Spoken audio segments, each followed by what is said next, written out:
Para não dar... agora sim, beleza, obrigado.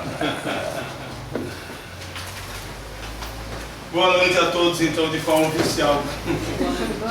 Seja captado pelo vídeo.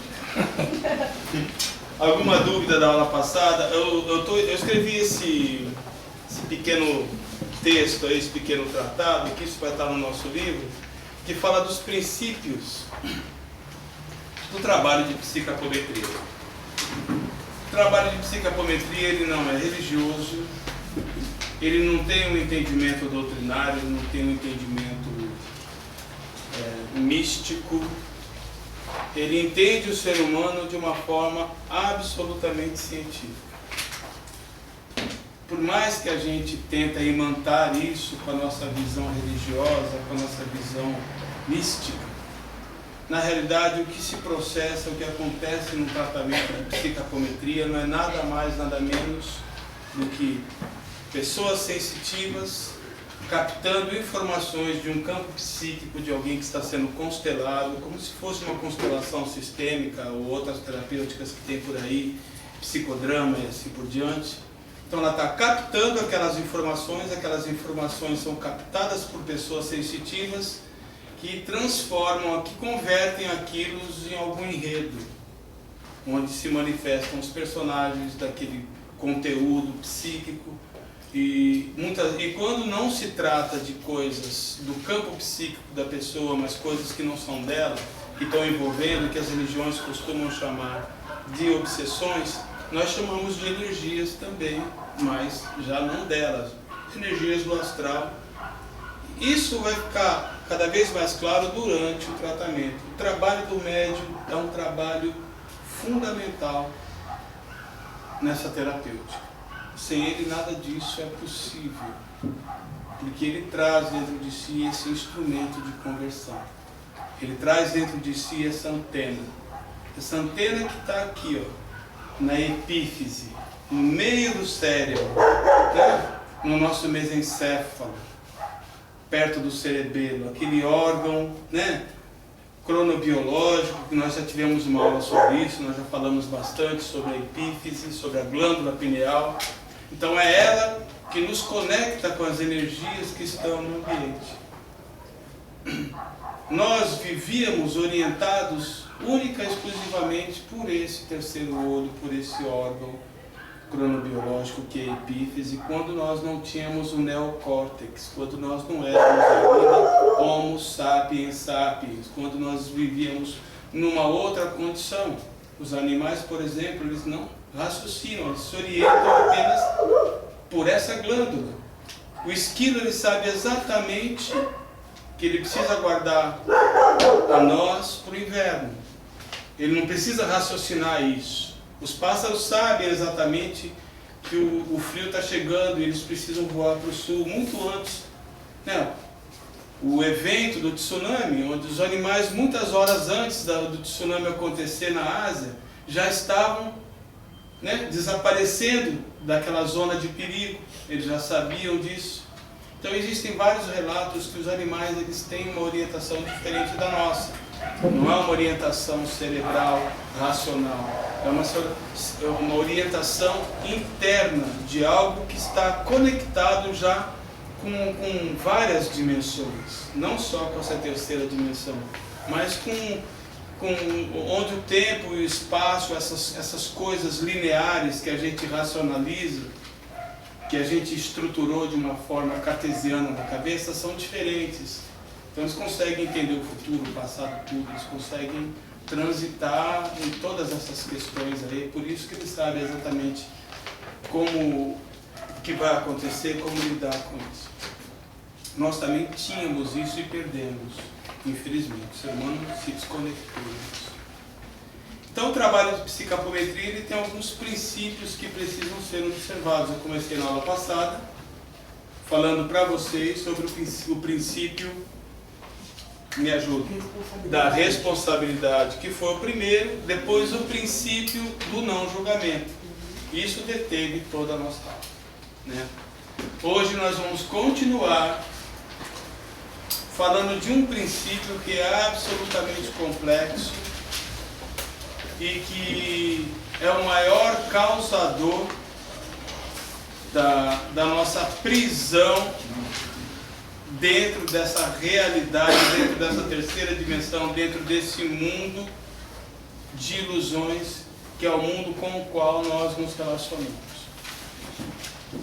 Esse princípio eu chamei de princípio da naturalidade. Vocês perceberem aí, eu começo até citando Jung, quando ele diz que ser normal é meta dos fracassados. É isso? Por que nós somos tão regidos por normas, por regras? Eu vou falar para vocês do mundo antes de 1765. Não está no texto, gente. Leva o texto para vocês lerem em casa. Vou falar de coisas que não estão no texto, porque senão bastava eu pegar o texto e ficar lendo. Então nós vamos fazer uma aula só para reforçar o que está aí. Antes de 1765, antes de Thomas Robles escrever uma coisa chamada Leviatã, foi o primeiro contrato social. Como é que era o mundo? O mundo funcionava da seguinte forma: os mais fortes, os mais inteligentes eram aqueles que oprimiam, eram aqueles que se destacavam, eram aqueles que escravizavam, eram aqueles que comandavam. Se você não tinha força nem inteligência, a tendência era que você se transformasse num vassalo, num escravo e assim por diante, né? Não existiam direitos iguais, os direitos eram medidos pela lei do mais forte. O mundo vivia desta forma. Essas eram as regras do jogo. Era uma sociedade totalmente sem moral, sem padrões, sem normas, sem regras, sem ética, que se orientava apenas pela força. O mundo era ou dos mais fortes ou dos mais espertos. Era assim que funcionava a coisa. Muito bem. Aí veio essa fase da Idade Moderna, veio essa fase dos grandes cientistas que começaram a olhar um pouco para a ciência, começaram a combater a influência da religião, das religiões na época, que determinavam tudo. As religiões elas eram tão poderosas que elas colocavam os reis de joelho. Um rei só poderia ser coroado por um papa, por alguma autoridade religiosa. Então, quer dizer, a força da religião era uma coisa enorme. Então, o mundo, ele não existiam. O que é o contrato social? O que é esse Leviatã?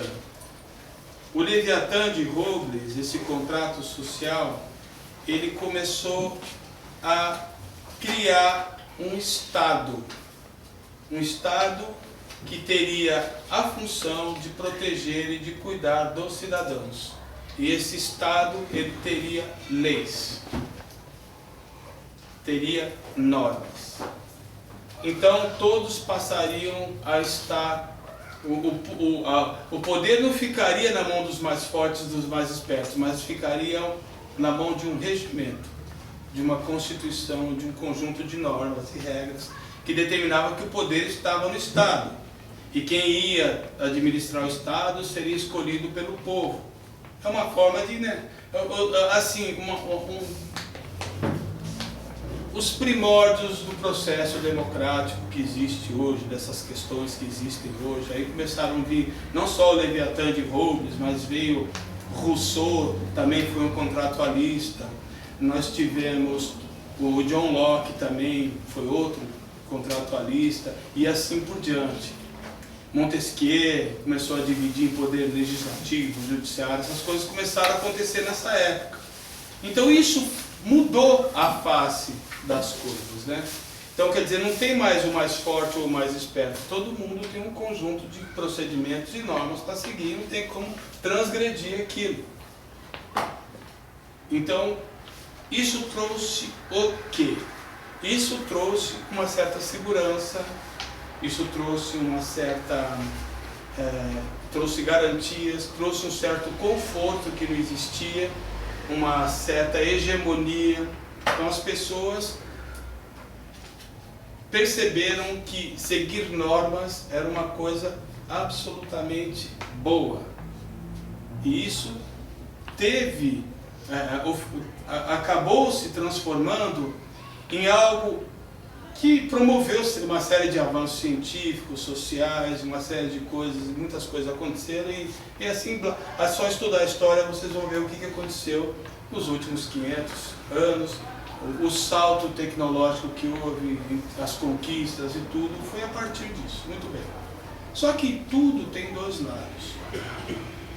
Quando você começa a viver uma vida apenas pautada por regras, por normas, por conceitos, por valores, por estatutos, por doutrinas, por coisas que são impostas para você como certo e errado, isso é muito bom, porque isso cria, coloca freios e cria disciplinas e uma série de coisas e promove uma série de avanços. Só que, se nós não tomarmos cuidado, a gente acaba perdendo o contato com a nossa própria natureza. A gente deixa de ser natural para ser normal. Perceba que ser normal única e exclusivamente significa que você é uma pessoa que segue normas. Por isso você é normal. Então isso não é um bom adjetivo, isso não é uma coisa da qual nós tenhamos que nos orgulharmos. Ser normal significa que você segue normas. Eu sou anormal, significa que eu não sigo normas. Também não existe nada de pejorativo nisso. Então a gente acostumou, a gente não consegue conceber uma vida em que eu não siga norma nenhuma. Só que isso tem implicações também negativas, como eu estava dizendo para vocês. O Krishnamurti ele diz uma coisa muito interessante. Já ouviram falar de Krishnamurti? Eu citei em algumas aulas aqui. O Krishnamurti ele diz uma coisa muito interessante. Ele diz assim: não é sinal de saúde você estar ajustado a uma sociedade doente. Percebe isso? Então você às vezes segue uma vida que se você acha que está normal, está tudo certo, está tudo perfeito, vai precisar ver se o que você segue é algo legal. Você está amparado porque está todo aquele efeito manada. Está todo mundo fazendo aquilo porque aquilo é lícito, aquilo é legal, aquilo tal. Mas será que o que você está fazendo? Então você tem que questionar sempre. Está todo mundo indo por uma determinada religião, seguindo uma determinada narrativa, uma determinada doutrina, tal, aquilo está fazendo bem, eu vou lá também, tal, é aquele efeito manada. Você deixa de pensar por si só e você segue a manada. Um animal mais forte, alguém mais forte está na frente lá conduzindo, está todo mundo indo atrás, igual a história do tocador de flautas, né? Já ouviram essa história do tocador de flautas? Do flautista de Hamelin? Já contei para vocês, né? É aquele conto dos irmãos Grimm, bem famoso. A cidade que estava infestada por ratos, uma cidade chamada Hamelin. E aí tentaram várias pessoas para tirar os ratos, ninguém conseguia. E o prefeito ofereceu um prêmio milionário para quem conseguisse tirar os ratos da cidade. Aí chegou esse flautista, e se ofereceu: olha, eu tenho uma flauta mágica que eu canto e os ratos me seguem e eu vou tirá-los para cima da cidade, eu quero que você me pague depois o dinheiro. Muito bem, se você conseguir fazer isso. Porque os ratos eles estavam dentro da casa, estavam na piscina, estavam nos porões, estavam no armário, estavam no fogão, estavam na geladeira, onde você havia tinha rato. Dentro das casas, fora das casas, no quintal, em tudo quanto é lugar, atravessando a rua, era o inferno. Aí tentaram de tudo e não conseguiram, Aí ele começou a tocar a flauta dele, e caminhando. E os ratos ouvindo a flauta começaram a sair de tudo quanto é lugar e começaram a seguir ele. Milhões e milhões de ratos assim atrás dele, acompanhando ele. Eu vou sair daqui, senão daqui a pouco a câmera não me pega. Enfim, ele foi andando, E quando chegou bem fora do vilarejo, tinha um rio, né? Ele atravessou o rio e os ratos entraram para dentro do rio e morreram todos afogados. Milhões e milhões de ratos. Qual é? Não, a história continua, viu? Depois ele foi lá querer receber o dinheiro dele, o prefeito não quis dar, e falou, não, então vou levar as crianças. Aí levou as crianças. E ninguém nunca mais viu as crianças. Então é um conto trágico, terrível. Esses contos infantis, gente, são terríveis. Esses contos terríveis. Imagina você criança e o pai cantando para você. Põe da cara preta. O moleque é regado com histórias assim. Então eu não sei o que fizeram com as nossas crianças. Por que eles usaram a terapia do medo com a gente, né? A gente pingou. Dorme que a cuca vai pegar. Não tem jeito. E o homem do saco. O homem do saco, gente, eu morria de medo.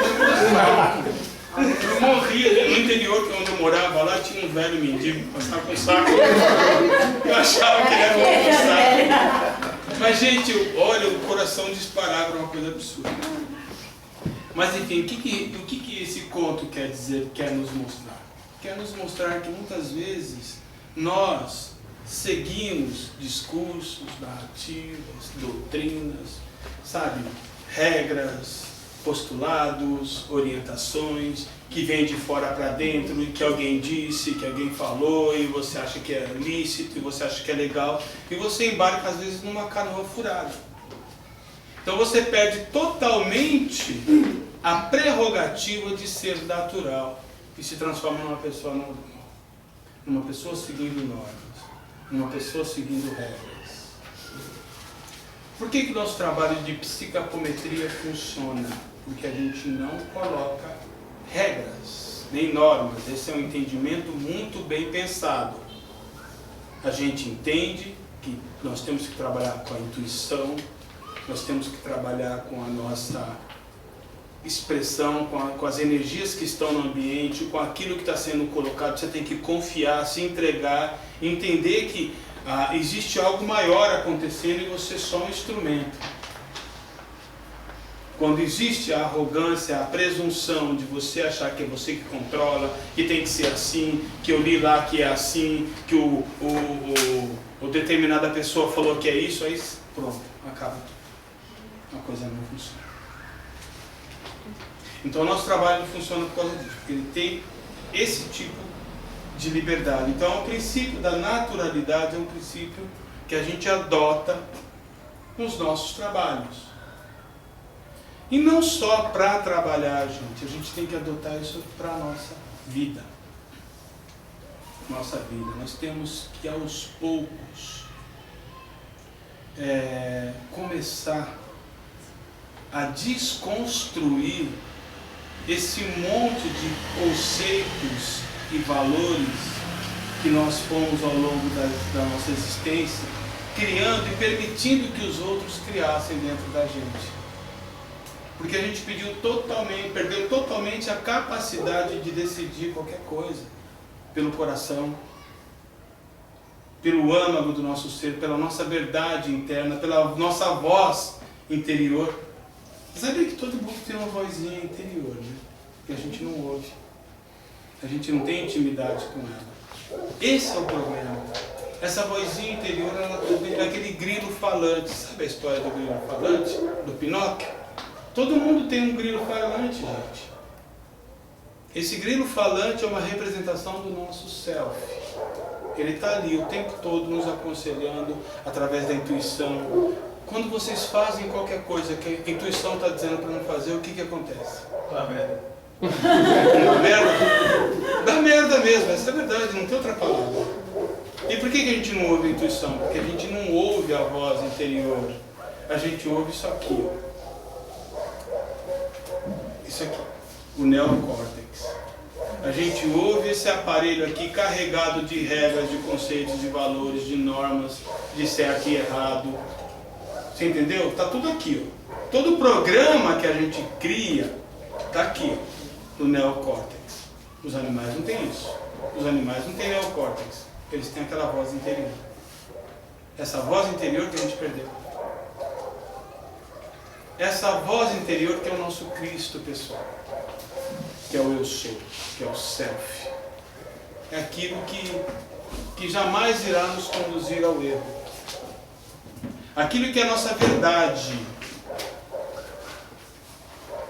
Às vezes, como eu nunca ouço essa verdade, o que acontece? Eu fico me guiando por isso aqui.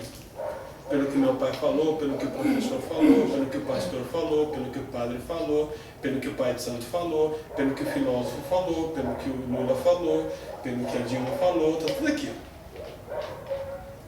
Eles vão falando e eu vou, é verdade, é verdade, é verdade, é verdade. Eu vou criando dentro de mim já. Então eu deixo de ouvir, de ser natural para ser normal. Percebe a dificuldade de lidar com essa questão?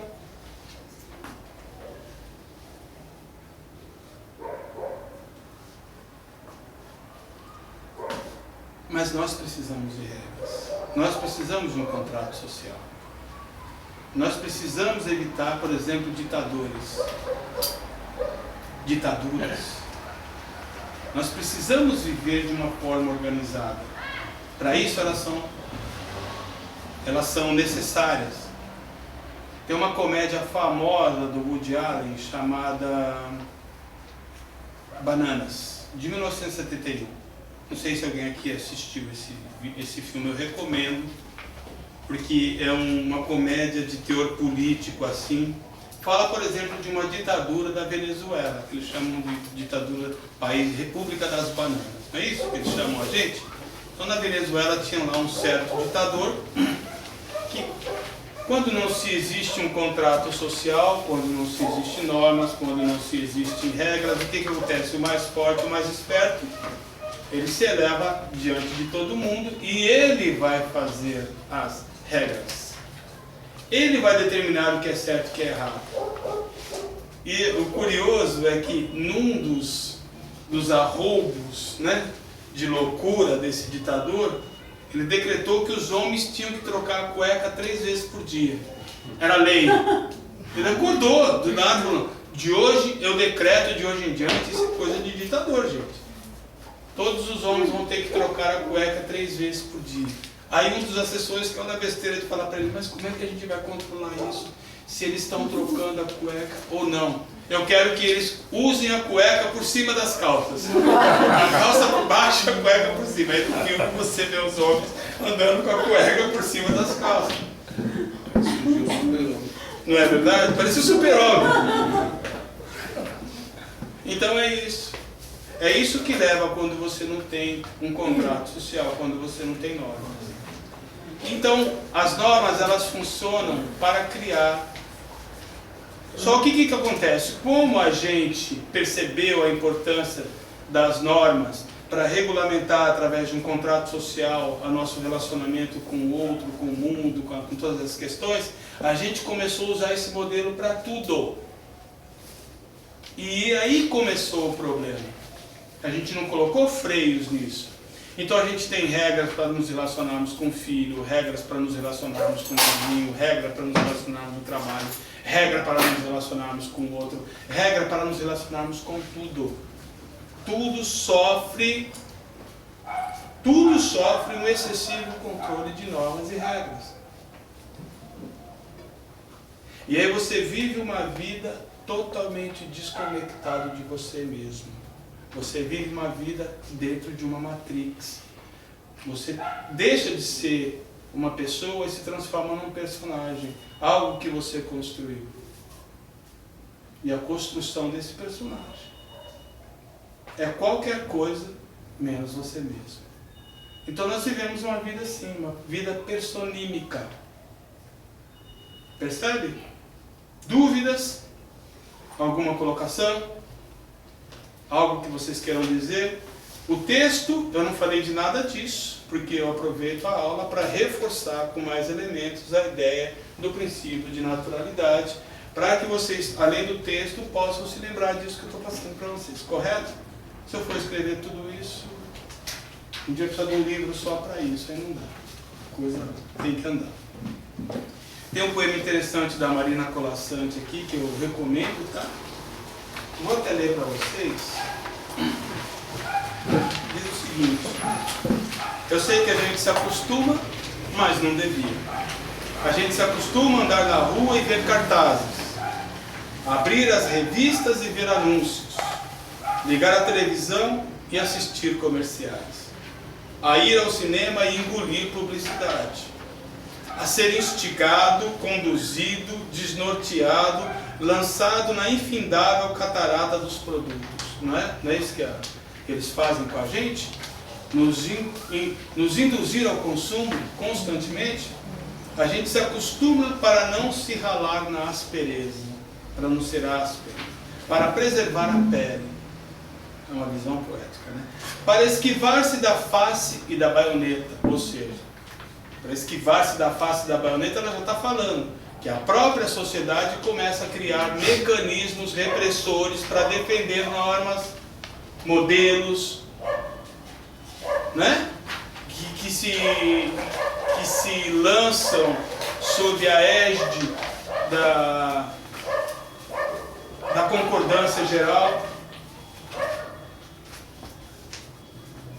para esquivar-se da faca e da baioneta, para poupar o peito, para poupar a vida, que aos poucos se gasta, e que, de tanto acostumar, se perde de si mesmo. Olha que coisa linda essa mulher, ela é maravilhosa, né?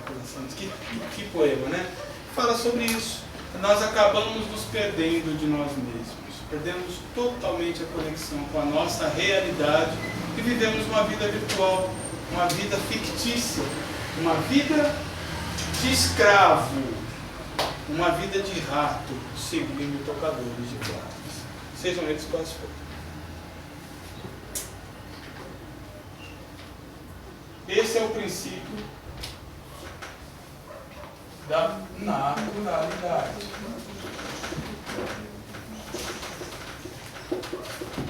O outro princípio, qual é, gente? Sintonia. Será que dá tempo de falar dele? Não. 8h42. Princípio da sintonia. 8h42 significa que nós ficamos 40 minutos só nesse. A aula começou um pouco depois. Bem, princípio da sintonia. Eu vou começar o princípio da sintonia citando uma passagem do Evangelho de Jesus, muito curiosa, que também deve ser olhada sempre dentro de um olhar, né, mais inquisidor, procurando o real significado do texto, tentando sair um pouco das imagens que estão ali e tentar entender o espírito daquilo, quais as imagens reais que ele quer nos trazer, que é o diálogo, né? O encontro do Lázaro e o homem rico. Não tem? Vocês já leram isso? Se eu não me engano está em Lucas. A história de Lázaro e o homem rico. O homem rico era aquele que vivia numa bela de uma casa, comendo dos melhores banquetes e desfrutando de uma boa vida, e Lázaro era um mendigo que vivia às portas de sua casa, vasculhando o lixo dele e comendo dos restos desse homem rico. Muito bem. Conta a história que Lázaro acabou morrendo, desencarnando, e foi levado pelos anjos até os seios de Abraão. Abraão o recebeu de braços abertos, ele está lá na glória do Senhor. Com o tempo se passou e morre o homem rico. E o homem rico, ao desencarnar, é conduzido diretamente para o quinto dos infernos, para aquelas faixas de calor, de enxofre, de sofrimento, de angústia. Todo aquele cenário medieval que a gente já conhece do inferno, está lá o homem rico. Só que do inferno onde ele está, ele consegue olhar nas alturas assim Abraão e Lázaro do lado de Abraão. Ele falou, como é que pode? Eu, um homem tão poderoso, rico, aqui sofrendo? E Lázaro lá, aquele mendigo que vivia às portas da minha casa, ao lado de Abraão. Aí Abraão diz para ele. Aí ele diz a Abraão, Abraão, permita que eu vá até aí, ou venha até aqui me trazer algo para me refrescar, alguma água, alguma coisa. Abraão diz, olha meu querido, mesmo que eu quisesse, eu não poderia, eu não conseguiria. Isso está nas Escrituras. Então peça para Lázaro descer, trazer um pouco de água para refrescar a minha língua. Ele também não tem a menor condição de descer onde você está. Então permita que pelo menos eu volte para a terra e avise os meus irmãos para que eles mudem e não façam o mesmo que eu fiz para não caírem aqui. Não, lá ele também tem Moisés e os profetas. Ele não conseguiu nenhuma das 3 reivindicações que ele quis, coitado. O péssimo negociador, né, coitado. Tá pior que essa tropa de choque aí da Dilma, que não conseguiu apoio nenhum. Mas enfim, isso foi o que aconteceu, que as Escrituras nos mostraram. Percebam que Abraão diz para ele, mesmo que eu quisesse, eu não conseguiria. Nem eu estar aí onde você está e nem você estar aqui. Por quê, gente? Por que Jesus disse que na casa do Pai tem muitas moradas? Hã? Porque nós existem níveis distintos de vibrações, de frequências, que se ajustam de acordo com a realidade mental de cada um, com aquilo que você construiu através das suas escolhas, dos teus pensamentos, das coisas que têm importância para você, da tua fé, das coisas que você depositou. Não importa. O importante é que quando a gente fala do princípio da sintonia, é isso. Nós criamos sintonia tanto aqui, enquanto encarnados, quanto depois de desencarnados. Nós sempre estamos criando sintonias. E essas sintonias irão atrair para a nossa vida exatamente aquilo que estiver na nossa frequência vibratória. Se você estiver vibrando raiva, ódio, rancor, sabe, revolta, você vai estar na frequência, na sintonia do ódio, da revolta, do rancor, da raiva, da vingança. E nessa frequência, você vai atrair tudo que pertence a essa frequência. Essa frequência é a frequência da doença, a frequência do acidente, é a frequência do desequilíbrio, é a frequência da pobreza, é a frequência de tudo que não presta, está ali. Ah, mas eu estou nessa frequência, mas eu quero prosperar, eu quero viver bem, eu quero conquistar as coisas, eu quero ter amigos. Você tem que mudar então. Você tem que trabalhar dentro de mim, dentro de si, uma transformação que te tire da sintonia dessas coisas.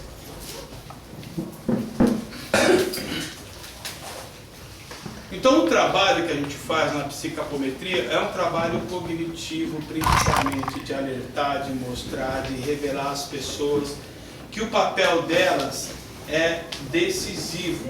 Aliás, nós não curamos ninguém nunca. A cura é algo que só se processa de dentro para fora. Ela não se processa de fora para dentro. A gente se prepara, cria as condições da pessoa poder fazer novas escolhas, da pessoa poder trabalhar dentro de si um novo olhar sobre o mundo, sobre as questões, para ela sim transformar a própria vida. Para ela sim poder começar a criar boas sintonias e sair um pouco, né, dessa faixa que ela colocou. Porque, gente, Deus não violenta ninguém. Ele ama todos. Não importa se você é Madre Teresa de Calcutá ou se você é Hitler. Se você é Mussolini. Não importa. Se você é o Idi Amin Dada. Ou se você é Gandhi. Ele não vai violentar. Se você é uma pessoa que acredita na violência, se você é uma pessoa que escolheu o caminho da violência, você vai ser colocado na faixa da violência. Você vai ser violentado. Não existe ninguém que seja violentado porque é vítima, porque é coitado, porque é indefeso. Não existe. Existem demandas internas dentro de cada um que te colocam exatamente onde você precisa colocar. Não adianta a pessoa gostar de ouvir funk, pancadão, proibidão, de droga, de cerveja, de promiscuidade, Não adianta ela gostar desses ambientes. Ela gosta de viver dentro de um ambiente, você tirá-la dali e colocar numa sala com um monte de pessoas discutindo filosofia, ouvindo música clássica, recitando poesia. Ela vai fazer o que ali dentro? Ela vai ficar louca. Isso seria uma violência. O universo não vai te violentar. Ele vai te deixar exatamente onde você quer estar, com o que você se identifica. E não vai pegar uma pessoa que gosta dessas coisas, tem afinidade com essas coisas e colocá-la no meio desse. Então você determina qual é a faixa que você escolhe para você. Você é responsável por aquilo que você constrói. Eu quero atrair coisas boas. Coisas boas estão na faixa das coisas boas. Então você tem que melhorar para estar na faixa das coisas boas. Não adianta você ficar na faixa das coisas ruins sonhando com coisas boas. É o que o texto quer dizer. Não adianta eu estar lá querendo estar na faixa de Abraão, na faixa de Lázaro, querendo estar naquele lugar onde tem água à vontade, onde é fresco, onde é gostoso, tem natureza, eu estou vendo tudo aquilo, mas não posso estar lá. Eu tenho que estar aqui. Porque eu escolhi estar nessa faixa. Então o princípio da sintonia, ele acaba por mostrar que cada um é responsável por suas escolhas, por onde quer se colocar. Percebe isso? Alguma dúvida? Deixa eu ver se tem mais alguma coisa no texto interessante.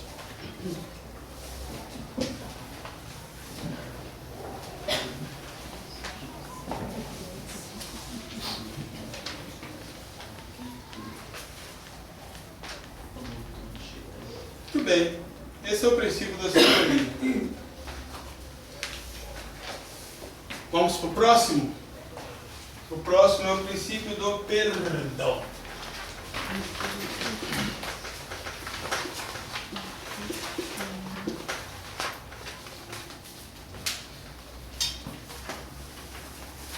O texto está dizendo aqui: o perdão é o solvente mais poderoso da natureza. Ele é capaz de dissolver materiais concentrados de significados e importância que se armazenam em nosso inconsciente e determinam nossas escolhas. Gente, olha essa palavra: significado. Parece uma palavra, a gente está tão acostumado a dizer, a falar, mas a gente não consegue entender realmente o quanto de informações ela concentra. Significado vem do quê? De signo. Não é isso? Não é isso? O que é signo? Signo é símbolo. O que é significado? É colocar um símbolo numa determinada coisa. Esse símbolo, ele vai concentrar energias. Se eu faço, se eu digo um palavrão, se eu xingo alguém de algum palavrão qualquer, a reação da pessoa vai ser diferente do que eu fazer um elogio. São só palavras que estão acontecendo. Mas cada palavra tem o quê? Um símbolo. E cada símbolo concentra o quê? Uma carga energética. Então eu digo uma palavra que ela tem uma carga energética absolutamente negativa. Felipe, seu merda.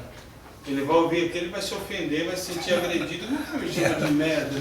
Que história é essa? Não é? Não é verdade? Por quê? Porque eu estou imantando essa palavra com tudo aquilo que eu estou sentindo.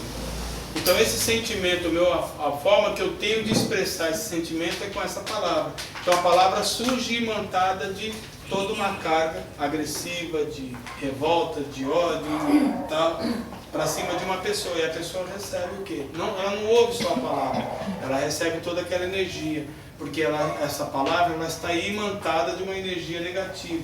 Então conscientemente ele vai sempre associar essa palavra a uma coisa ruim. Percebe isso? E todas as palavras para nós, todas as associações que nós fazemos de cada palavra, ou é uma coisa boa, uma coisa ruim, uma coisa agradável, uma coisa desagradável, uma coisa confortável, uma coisa desconfortável, não importa. A gente está sempre fazendo associação com aquilo que a mente trabalha assim. A mente trabalha dando significado para as coisas. A linguagem da mente é essa linguagem, a linguagem dos signos.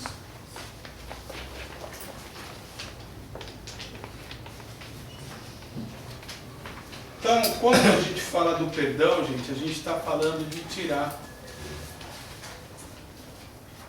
Porque, veja só, tudo aquilo que se processa dentro da gente, que a gente colocou um significado, tudo aquilo que a gente assiste, tudo aquilo que a gente...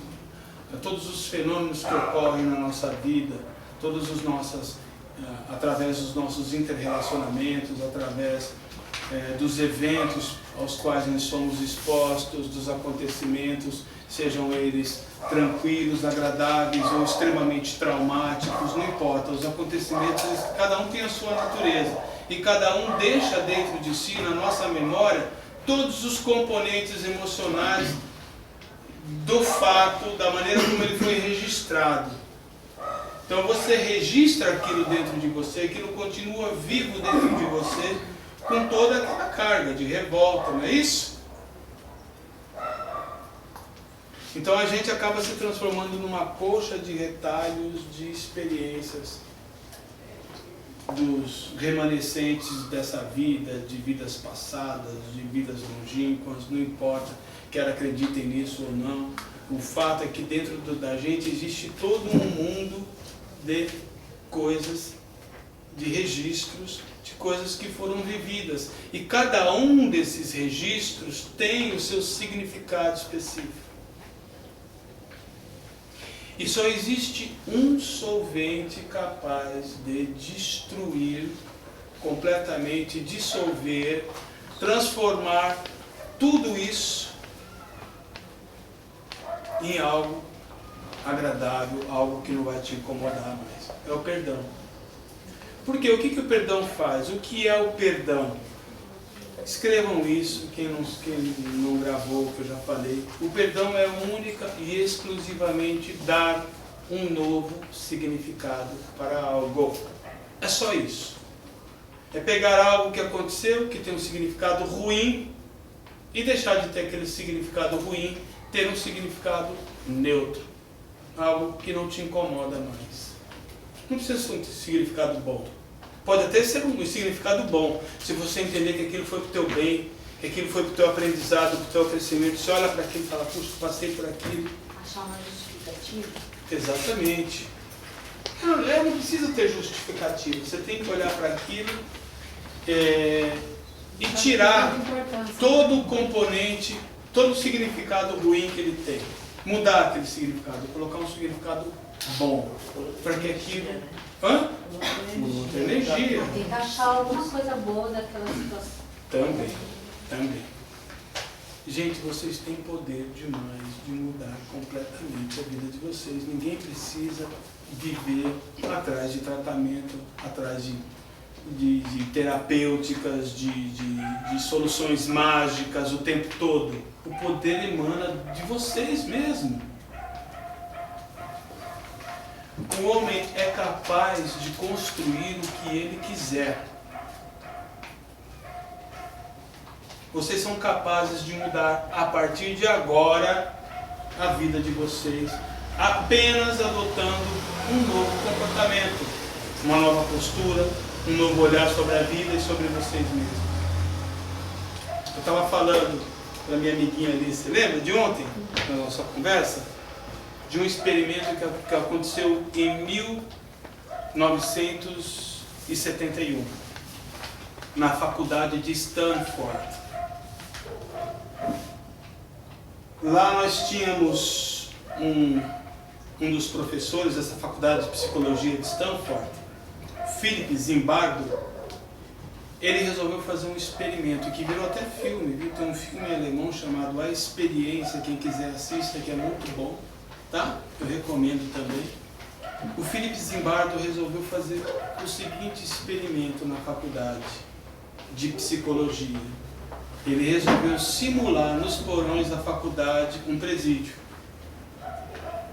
Ele anunciou nos jornais pessoas que estavam interessadas a passar por uma experiência de 16 dias em que elas iriam ser testadas dentro de um ambiente tal, ia ganhar tanto por dia, tinha um valor que elas iam receber, que era uma coisa teatral e assim por diante. As pessoas, reuniu-se as pessoas foram participar dessa experiência.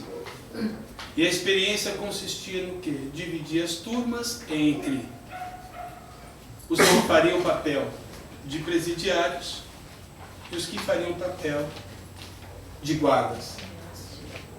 Os guardas poderiam sair para casa, tal, mas quando voltassem para o trabalho deles, eles tinham que impor disciplina, rigidez, tinham que mostrar força, tinham que botar ordem, tinham que fazer o papel de disciplinador de um guarda mesmo, que está diante de feras, não é isso? De feras. Mas eram pessoas boas, pessoas normais, que foram recrutadas pelo jornal, pessoas do bem, pessoas do dia a dia, que não tinham essa natureza. Mas, no entanto, representando aquilo no dia a dia, o que foi acontecendo? Eles começaram, diante do papel que eles estavam interpretando, tanto de presidiário, quanto de carcereiro, essa é a palavra, ou de guarda, sei lá, eles começaram a trazer para fora elementos, conteúdos, né? E isso começou a transformar a personalidade deles. Aí eles começaram, pessoas comuns, normais, começaram a ficar violentas, agressivas. Pessoas normais também começaram, cheias de autoestima, começaram a perder a estima, começaram a se entregar, a demonstrar uma completa dificuldade de reação. E aí isso começou a assustar os psicólogos. O que era para durar 16 dias, no 6º dia foi interrompido. Porque as pessoas sofreram uma transformação absurda. Quais as conclusões que eles tiraram disso? As conclusões que eles tiraram é que o homem é capaz de criar a personalidade que ele quiser. Eu sou uma pessoa tímida, sou uma pessoa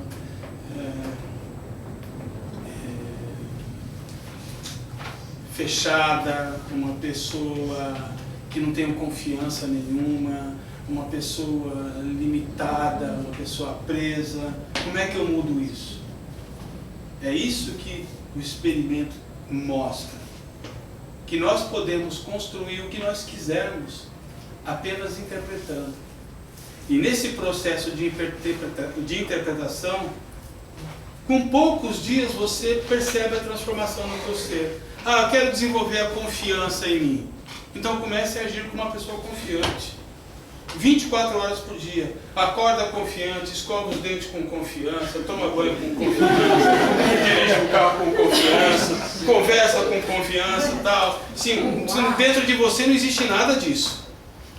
É a mesma pessoa tímida. Só que essa estrutura personímica, confiante, ela começa a ganhar força, ela começa a ser alimentada. Por quê? Porque ela já existe dentro de vocês. Vocês já foram ricos, poderosos, reis, chefes de quadrilha. Bom, que exemplo é não importa. Todos esses elementos já existem dentro da gente. A gente precisa acionar isso. Não estou só falando da confiança, estou falando de qualquer coisa. Ah, eu quero ser rico. Pensa como rico, age como rico, se comporta como rico, vá onde os ricos vão.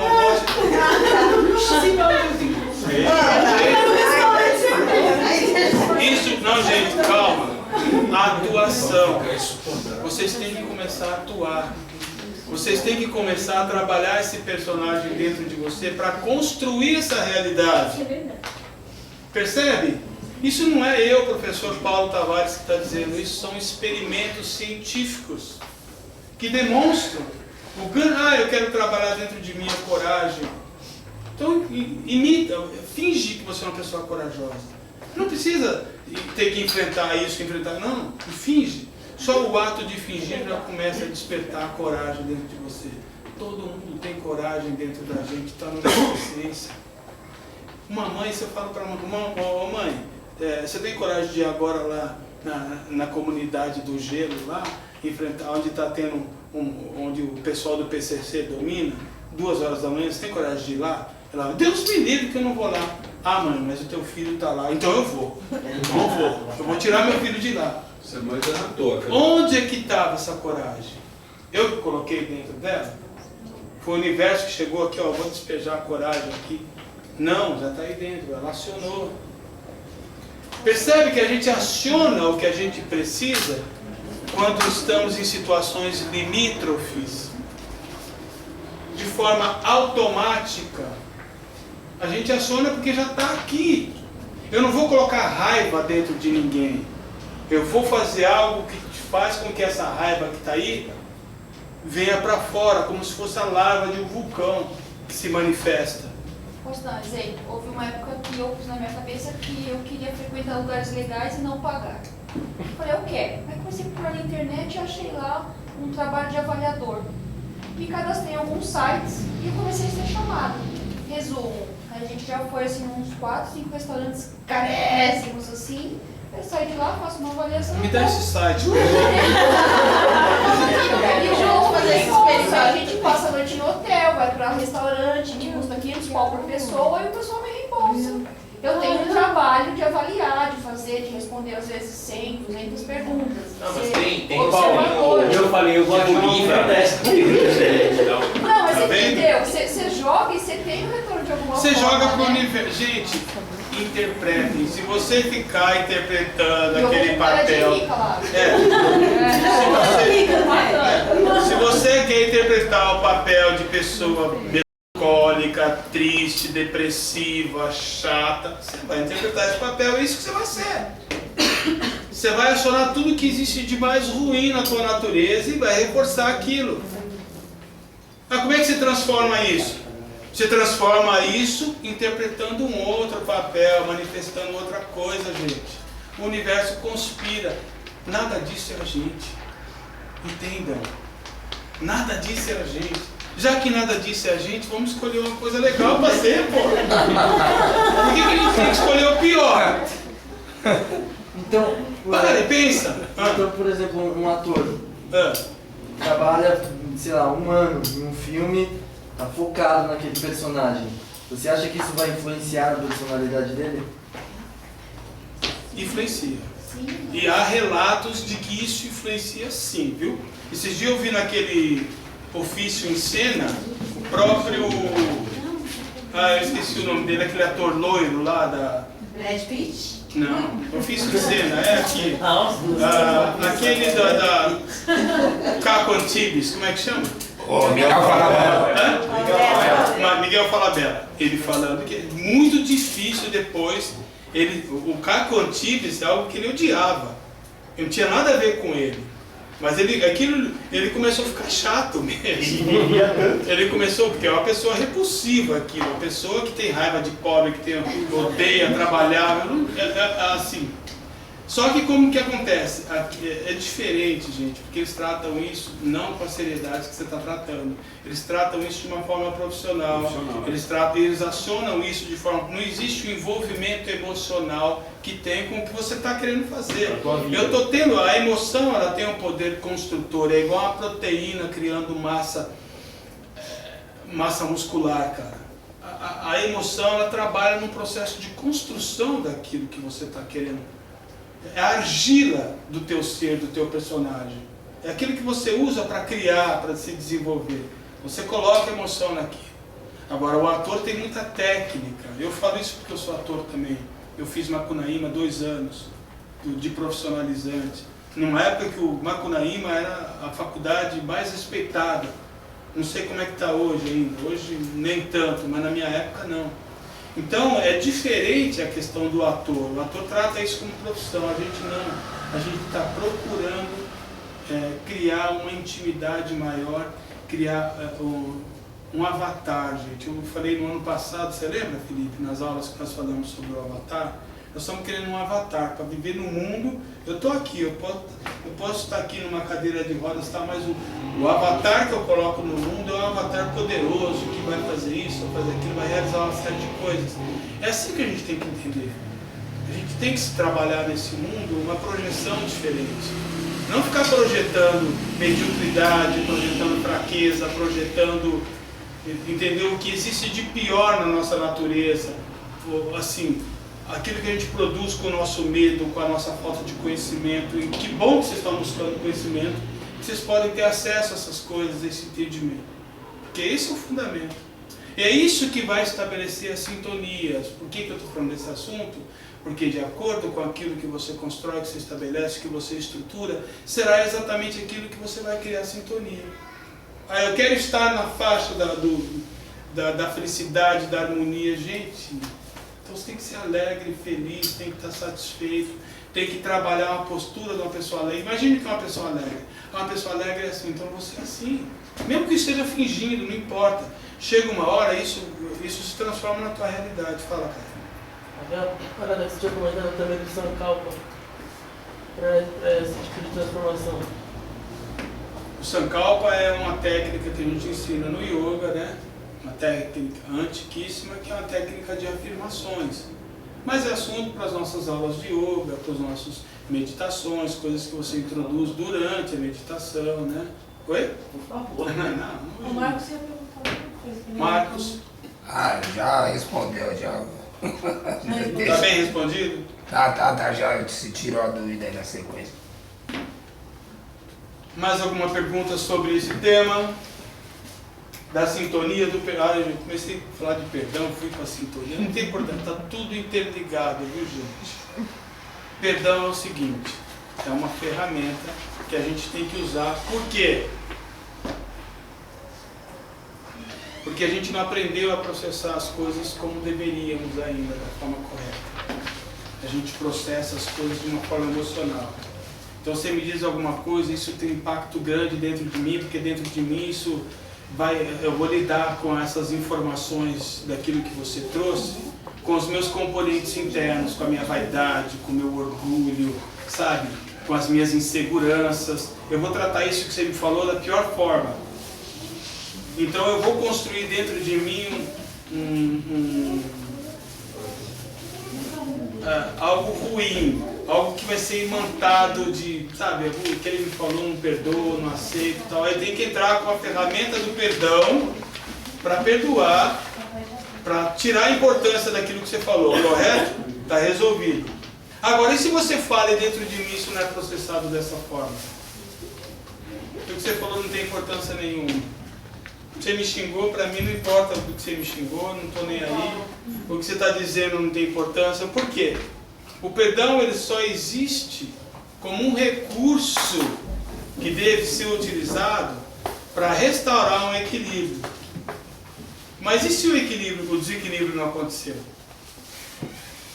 Então, quer dizer, Gandhi dá um grande exemplo, gente. Gandhi ele tomou 4 tiros e caiu na mão dos seguidores dele, e os seguidores falaram: mestre, como perdoar um ato desse? Ele disse simplesmente: eu não preciso perdoar, porque ele não me ofendeu.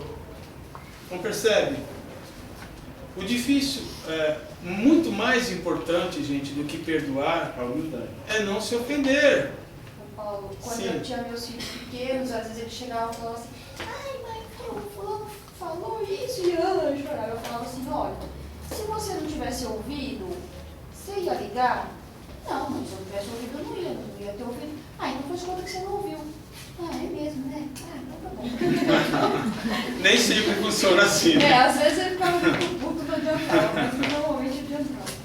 Entendeu? Então, o mais importante do que perdoar, gente, é não se ofender. Para não se ofender, você tem que trabalhar dentro de você mesmo uma desconstrução de todo esse monte de regras e de valores e de modelos que se estruturaram dentro de você, criando um programa de defesa, que é acionado de acordo com circunstâncias A, B, C, aquilo vem e se manifesta e já determina qual que é a tua reação. Então o trabalho nosso é um trabalho de buscar uma leveza, uma desconstrução, um trabalho de criar aquilo que nós chamamos na psicologia de resiliência. O que é resiliência? Resiliência é o famoso couro duro. Sabe? Pode bater, meu amigo, que aqui não vai me ferir, não significa nada para mim. A gente sofre porque a gente é orgulhoso. Se a gente fosse humilde, como nosso amigo está dizendo aqui, a gente não sofria. Porque para uma pessoa humilde, você não consegue humilhar uma pessoa humilde. Você só consegue humilhar uma pessoa orgulhosa, arrogante, cheia de si, uma pessoa cheia de ego. Essas pessoas você humilha, você agride. Mas uma pessoa humilde não. Ele não está nem aí para o que você acha dele, o que você pensa dele, qual a avaliação que você faz dele, se você gosta dele ou não. Ele está ali pleno, satisfeito, encaixado. Ele não precisa, sabe, de aprovação de ninguém. Estão entendendo as diferenças? Dúvida, gente?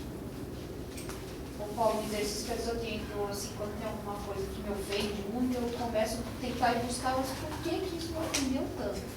Via de regra... Inteligentíssimo isso que ela falou. Via de regra você consegue identificar o porquê. Ou porque eu estou com a autoestima baixa, porque eu passei alguma situação que me afetou de alguma forma. Isso que ela falou é importantíssimo, essa autointrospecção, fazer perguntas para si mesmo. Toda vez diante de um sentimento, de um desconforto emocional, você começa, por que eu estou sentindo isso? Por que eu me ofendi com isso? Porque é sempre o eu, viu, gente? O problema não está do lado de fora nunca, o problema está sempre do lado de dentro. É dentro da gente que ele se transforma em problema, esse é o princípio da fenomenologia. Dentro da gente que está o mundo. Cada um tem um mundo dentro de si, uma forma de enxergar esse mundo. Quando você se toca disso, você percebe que os problemas que estão do lado de fora, eles se transformam em problema dentro de você, não é o teu vizinho, não é a tua mãe, não é o teu cachorro, não é o cheiro disso, não é o barulho daquilo, não é nada. É isso dentro de você se transforma no problema. Para muitas pessoas, nenhuma dessas informações é problema, mas para você é. Então o problema é você. O problema sou eu. O problema é aquilo que eu construí dentro de mim para tratar essas informações. Elas são tratadas de forma problemática porque eu problematizo. Problema não é seu. o outro. O problema é seu. Patropina disse uma coisa interessante. Você lembra do Patropina, da escolinha do professor Raimundo? Ele dizia assim: você para mim é problema seu.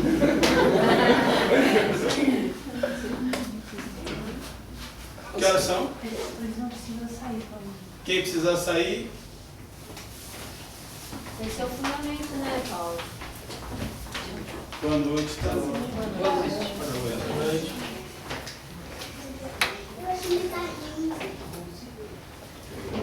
Ok, princípio do perdão. Dá tempo de falar o último? Que horas são? Não, 9h20. Ah, 9h20. Mas o último é rapidinho. Princípio da fênix.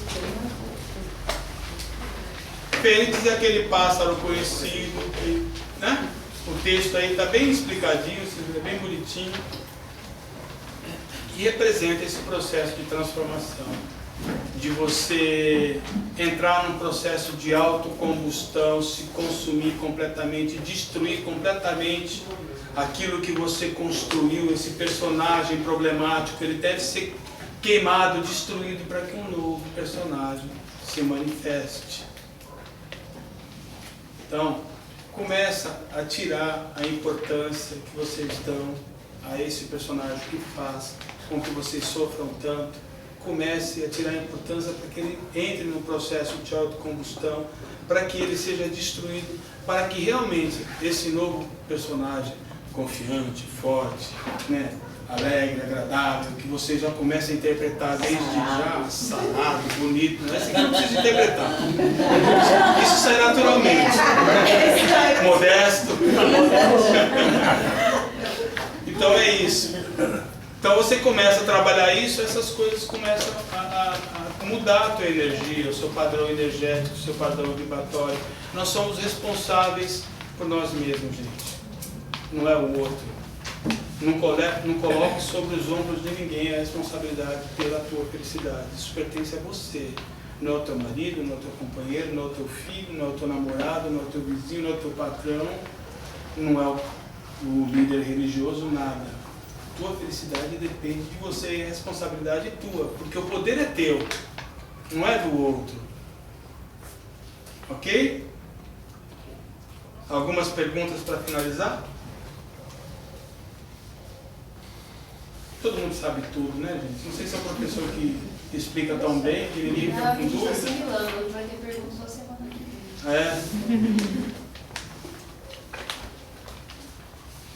Vai, tá coçando a cabeça ali. Tô tentando achar alguma coisa. Né? Ô Paulo, agora... Pode ir. E quando você fala assim, uma pessoa que sofre violência, se ela tem esse padrão vibratório, e quando você pega uma criança de 1 ano que ainda não tem essa consciência, isso já vem... Como funciona? Nós vamos ter uma aula sobre isso, uma aula chamada, que vai tratar essa questão do karma, né? Está criança, né? É um espírito antigo. Essas coisas todas elas se explicam dentro de uma outra lógica.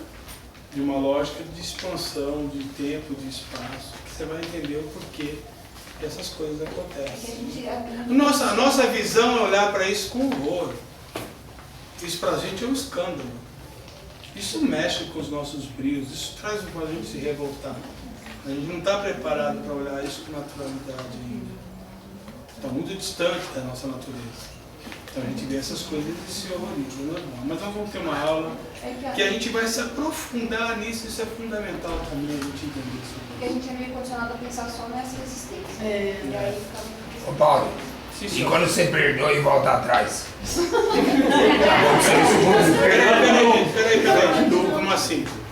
Perdoar e voltar atrás. Você perdoa, eu falar, opa, não tá merecendo. Aí volta aí. Aí você não perdoa nada. Perdoa de novo. Eu Gente, perdoei. o perdão não pode acontecer aqui. Detenta vencer. É. Não é tipo assim, eu perdoo, mas não esqueço. Não, foi. O perdão não é aqui, gente. O perdão é uma coisa da consciência. É de você estar consciente de que aquilo que aconteceu não tem importância. Não, mas. Enquanto você racionalizar que aquilo não tem importância, você não perdoa nada. Você tem que ter consciência. Por exemplo, eu não acredito que eu tenho mãe. Eu sei que eu tenho mãe. Eu tenho consciência que eu tenho mãe. Enquanto eu não acreditar que eu tenho mãe, isso é relativo. Não existe a consciência da mãe ainda. Existe apenas uma crença. Então não tem que acreditar no perdão, não, tem que perdoar. Isso tem que ser algo, o evento tem que ter um outro significado dentro de mim. Enquanto não tiver um outro significado, eu não perdoei. Fala. Não, então, que aconteceu um negócio aí eu, por exemplo, eu conversei com o cara, não, desculpa pai, eu não, tudo bem, só que eu fui andando pensando, aí eu mudei de ideia.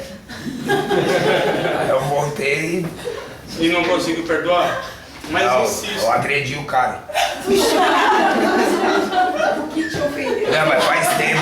Não perdoou mesmo. O cara pediu desculpa, eu fui embora, só que no meio do caminho eu falei, não tá certo.